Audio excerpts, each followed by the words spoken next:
and just go straight down. Well, imagine that you don't hit Earth, that you're hitting ventilation shafts, is which they did because that was the weak point in the structure. So instead of having a maximum depth of 200 feet, if you're going through a ventilation shaft, you're probably getting a lot more than that. So we're looking at a facility that had a depth of around 300 feet.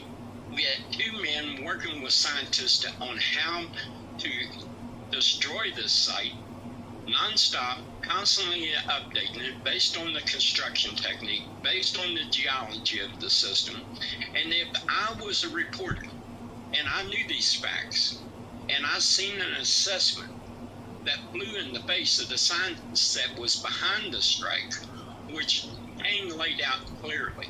He laid out the science behind it. He laid out how they arrived at what they used and how they used it.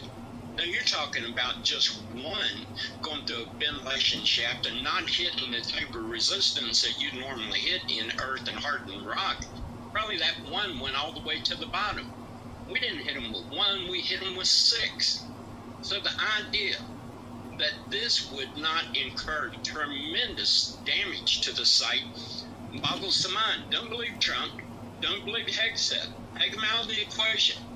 Let's just talk about the guys that actually modeled this, that worked on it for 15 years and had a plan to do this. And let's talk about the fact that it didn't go through hardened earth, that it didn't though. It had a concrete cap. That was the resistance. So if I'm a reporter and I'm looking at a report that says, oh yeah, this bomb went down through a ventilation shaft, which didn't have much resistance, but it probably didn't do anything, I would tend to be a little skeptical of that, just based on the science of what's at play here. I wouldn't just take it and run with it and say, well, these guys, what they're doing.